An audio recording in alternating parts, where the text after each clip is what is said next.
Howdy folks, it's Meandering Mike in the Man Cave of Madness. It is the middle of the evening and we're doing an unboxing of some miniature related stuff that we got from Amazon recently. We have here some tree scenery pieces from Winomo, or Winamo, how you want to pronounce that.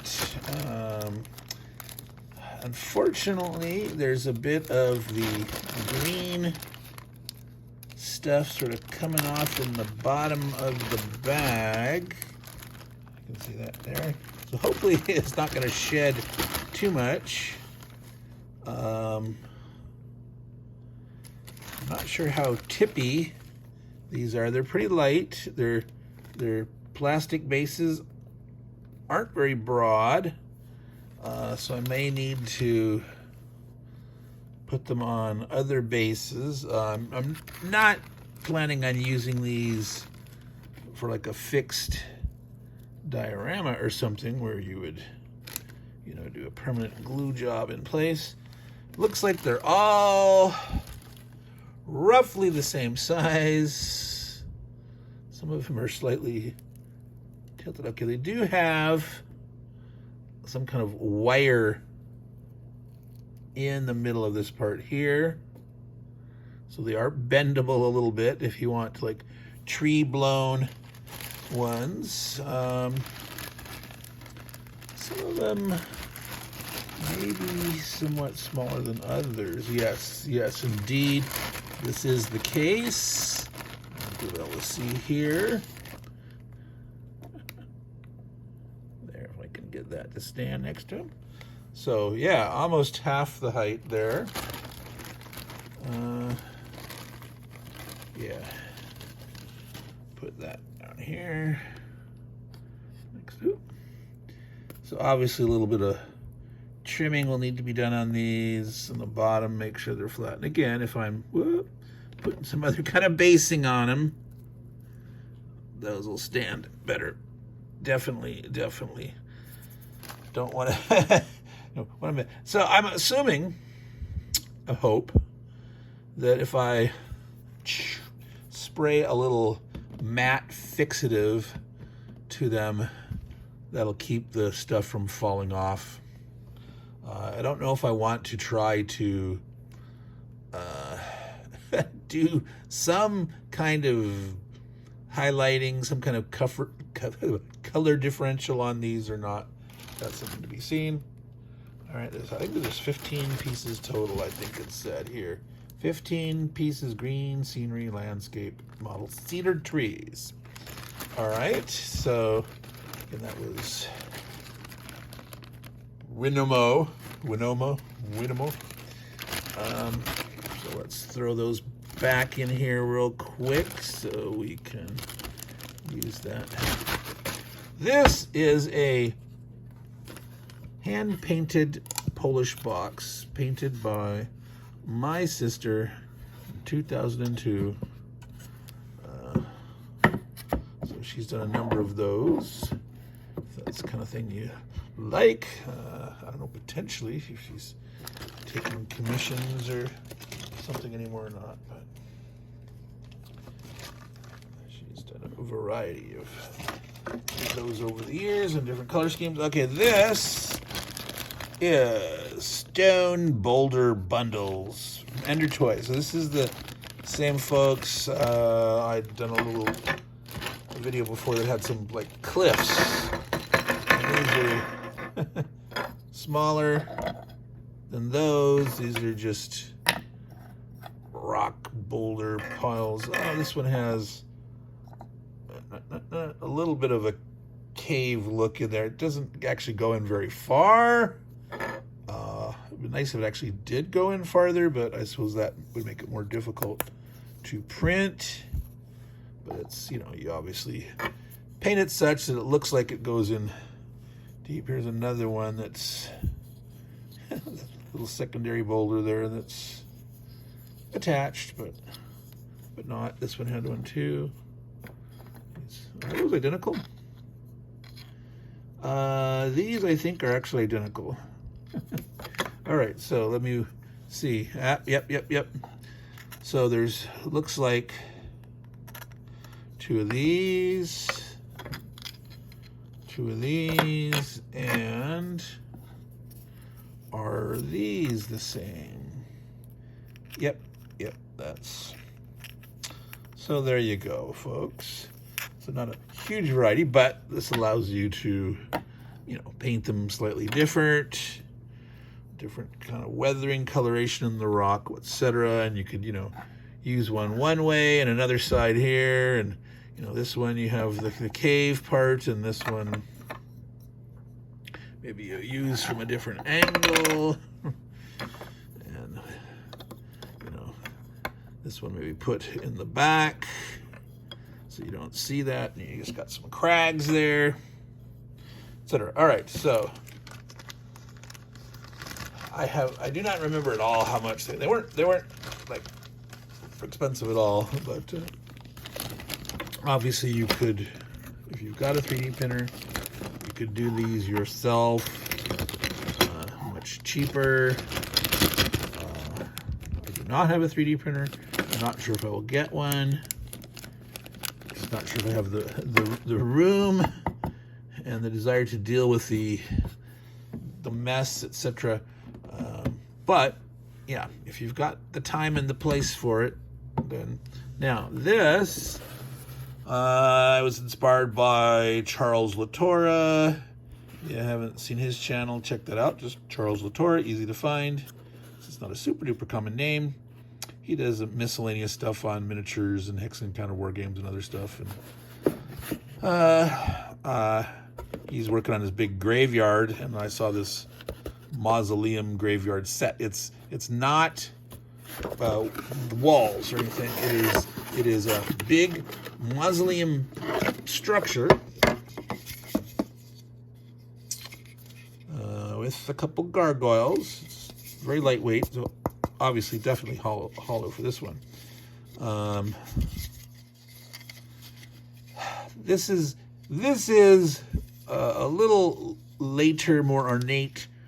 I tend to like buildings and structures that look older in history, that could be used in ancient times or early medieval period, and this definitely looks, you know, later medieval kind of style, which is okay, but in general I tend to go for the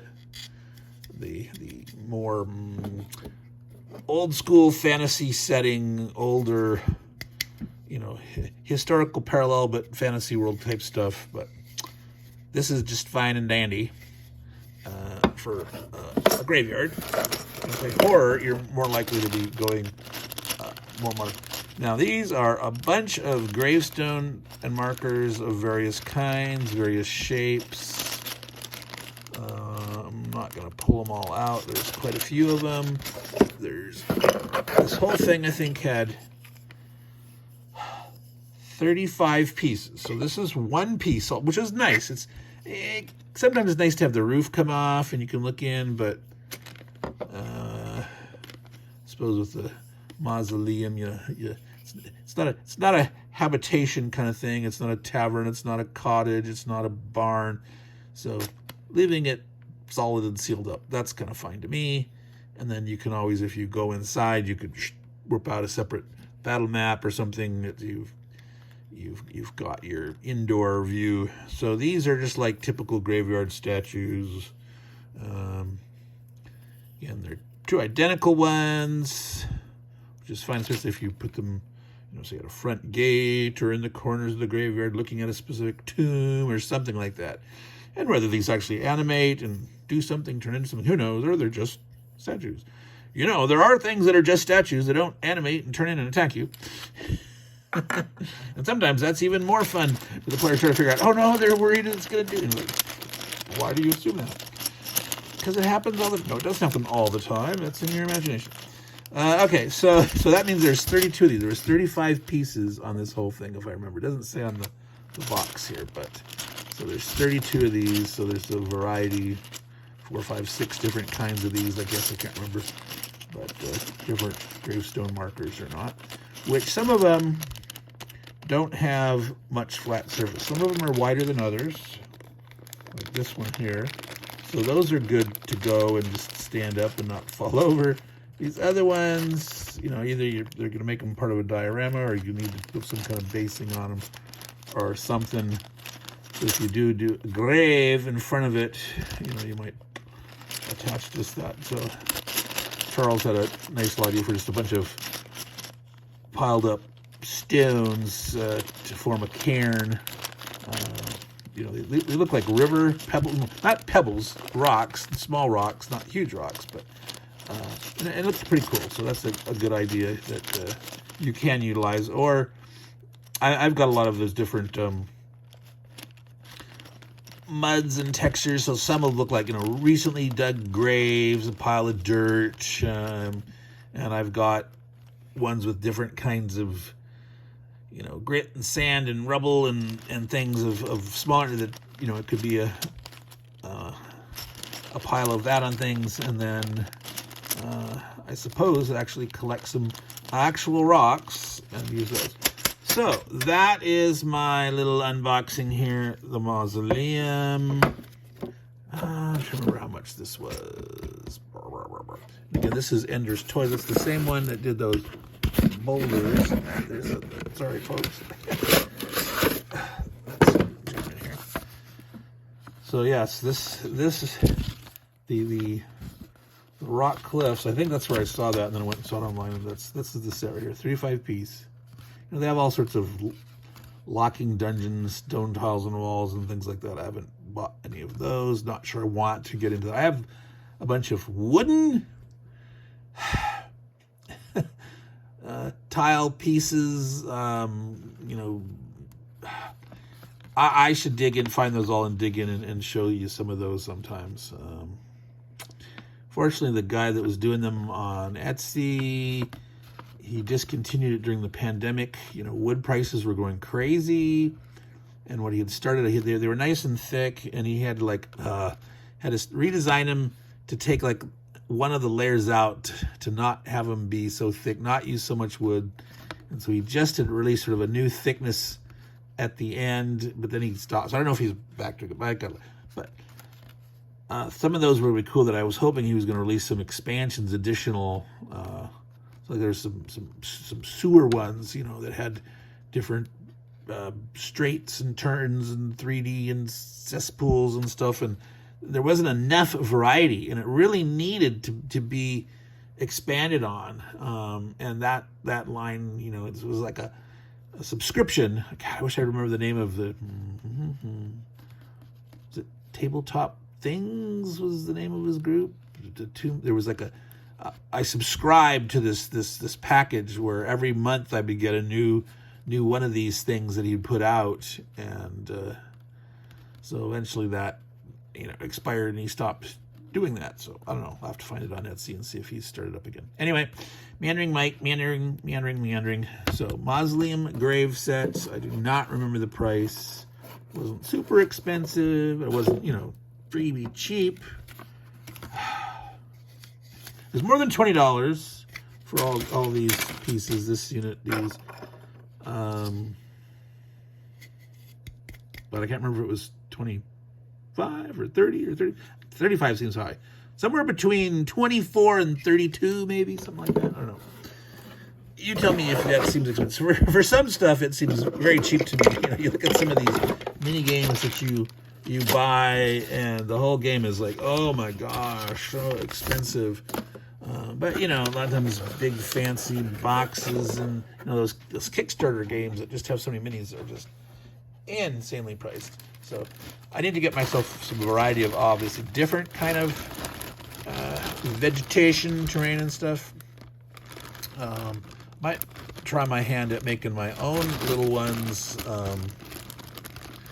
I've got a lot of the different basing materials, and see if I can combine some stuff to, I don't know, like, you know, take a cotton ball and sprinkle the different grass type things on it for different seasonal looks to get different color bushes, and you know, for like dip the cotton ball in glue and sprinkle and see how that turns out. It could just collapse into an ugly mess, or it could work. I don't know.